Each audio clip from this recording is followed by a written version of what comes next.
Pastor, sobrang ang rich nung journey 'no, ang galing nung ginawa ni Mm, Lord sa life ninyo. So kaya parang na-curious ako yes. Pastor nung nabanggit niyo nga po na yun nga po nagseminaryo na kayo, ganyan. Mm. Um, Dun ba Pastor nangyari yung ano, dun po ba nangyari yung shift sa theological convictions ninyo?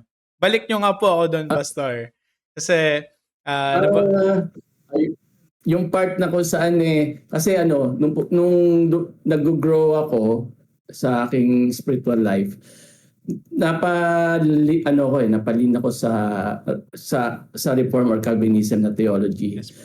So talagang pinahawakan ko 'yon. So sa ano, una nga naging deterministic pa yung aking theology, yung hardcore talaga na talagang everything plano ni God, kahit nga yung gahibla ng buhok mo, Mm, anything na nangyayari sa buhay mo is really planted by God.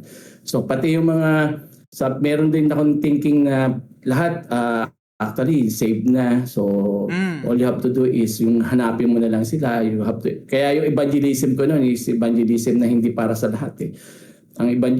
Itong pag nag-share ako ng gospel noon, talagang nag-share ako for the elect. Yun yung aking mm. thinking noon. And dala-dala ko yun hanggang sa nakatapos ako doon sa aking bachelor. No? Bachelor lang kasi yung natapos ko sa BPSI. But so matagal kong pinahawakan yun at sa habang nag-church plant ako, ganun yung aking thinking. But Mm. ako, may ibang plan si God. Naka-enroll ako. Accidentally lang yun actually. Mm, Si kung kilala mo si Pastor Dave Badayat, no? mm. Siya yung naging tulay para makapasok ako sa school na yon, sa Grace School of Theology. So talagang nung Ah, nandun ako sa Grace School of Theology, may struggle.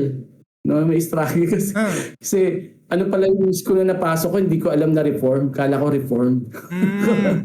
So, nagkaroon ng Kasi struggle, grace no? Pastor, eh, 'no?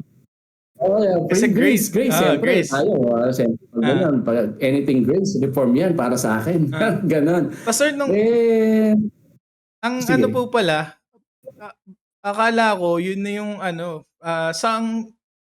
may ibang seminary pa po pala kayo na na pinasukan, hindi bukod pa po sa Grace? Oo. Dun po sa So, seminary, dun po kayo naging, reformed? yes, yes.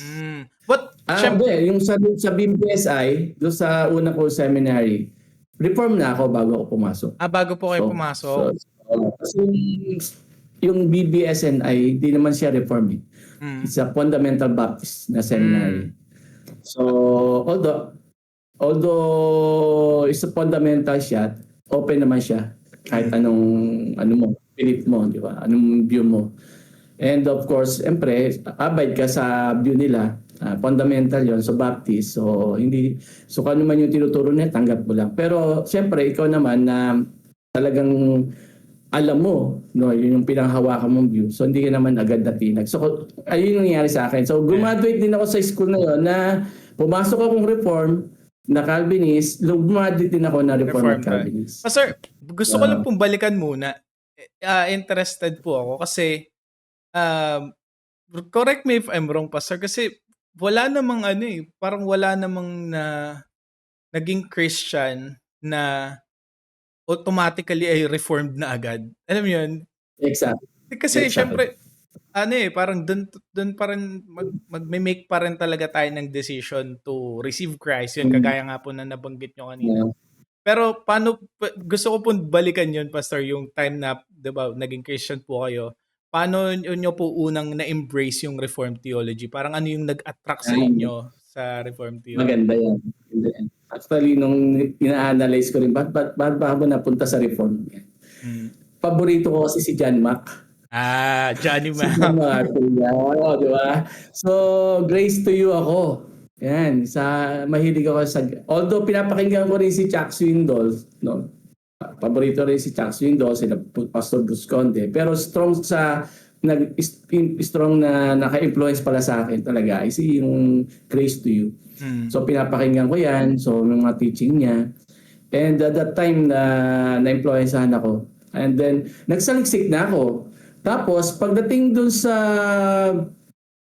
seminary, may mga kaibigan akong Reform din. Mm. So, sila na yung parang naging nagturo rin sa akin. And I started reading books, actually. Kaya ako naging strong din sa pagiging Reform and sa Calvinism. Is pagbabasa ng books. Yan yung malaking bagay din eh. So, kay John Mack, tapos may mga kaibigan akong Reform na mga estudyante sa seminary na nakakausap ko. And so, siyempre, lalong parang na-rekindle yung passion ko sa Reform na view. Tapos nakakabasa pa ako ng mga systematic theology nila Beck ng mga Reform. Yan sila Grudem, Ako yan si rin po John yun Mack. yung unang yun yung unang systematic theology na nabasa ko kay Wayne Grudem talaga eh. Grudem. Kaya So, kay Sproul, di ba? Kay Sproul, kay John Piper. So, yan. Actually, kung wala yon, siguro, natin, kung wala yung mga influence na yon, hindi siguro ako napunta doon sa Reform view. Kasi wala namang magtuturo sa akin. By just reading the Bible, hindi mo naman makikita talaga yung katuruan na yun. Someone, di ba, nag-explain sa'yo. So, yun yung nangyari sa akin. So, as I read the Bible, may mga external din na sabihin natin na nag-i-explain ito ganito yung view niyan, ganito ang theology niyan, ganyan. So, kaso mga Reformed theology or sabihin natin Reformed view yung mga na-absorb ko. Even yung mga influences nyo po na inaaral is mga Reform. Tapos even yung circulo nyo po ng mga friends is Reform din po. Exactly. And Pastor, this is nothing just to clear, nilinaw lang po natin sa mga viewers, this is nothing against sa Reformed or mga Calvinists. Yes. We still consider you as brothers. Yes, exactly. And at something na, yun nga po Pastor, kagaya sabi niyo, that's something that I truly admire sa mga Reformed, sa mga Calvinists, yung talagang yung pagiging scholastic po nila. Oo. At kasi parang marami silang books. Yeah, Pastor, kasi parang nagkaroon kasi, ewan ko, sa akin naman po, nung bago ako naging Christian, Pastor, yung church na pinakauna kong na-attendan, hindi po yung CCF kumbaga nung talagang ni-receive ko na si Christ, parang may pagkaano sila, Pastor, parang may pagka-anti-intellectual naman na parang, hindi, lang, kasi ito, faith, mag-faith ka lang, maniwala ka lang. Ako po kasi, ganun. Pastor, ever since po kasi talaga nung bata ako, talaga ako, I'm curious kid talaga po ako. Hindi ako yung basta, yung parang magpapaniwala agad. Parang gusto kong maunawaan, bakit ako dapat maniwala dyan. So, kaya yun, parang, yun nga po talaga sabi ko, I truly admire, I genuinely admire up until now sa mga Reformed na mga brothers po natin. So, yun, this is nothing against. This is lang po namin ito ay aming personal journey sa faith. No? Ako actually, Pastor tuloy pa rin ako nagbabasa ng mga books, especially pag ginagawa ko ng research. Kasi kailangan balansehin eh. Yes. No? So, I'm still reading books from sinulat ng mga Reform. Kasi gusto ko yung reflect kung paano sila mag-reflect, di ba? Malalalim talaga sila.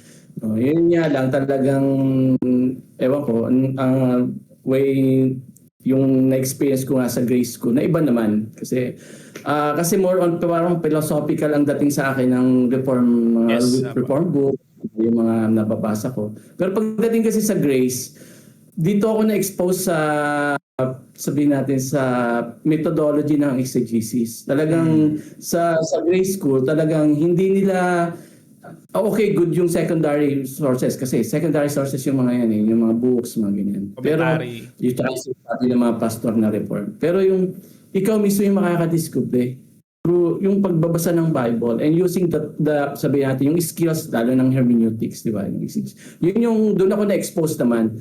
More on grammar, di ba? Na talagang ang gagamitin mo lang lexicon, mga tools, tapos yung language mo. Hindi ka na muna magbabasa ng mga secondary sources mo.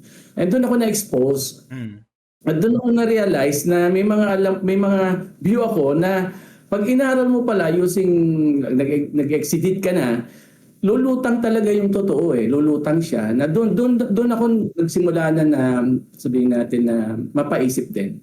Teka, yung parang pinanghahawakan ko medyo pag dinig mo sa ginamit mo yung ang original languages, gumamit ka ng nag-exedit ka, gumamit ka ng hermeneutics, parang malabo pala. So doon nagsimula ma-open yung mind ko naman sa free grace. So Or, ngayon ako grace na ako ngayon. siguro Pastor, yeah, okay naman, malinaw naman yung pagkaka-explain ng mga Reformed theologians. Pero meron din palang iba pang interpretation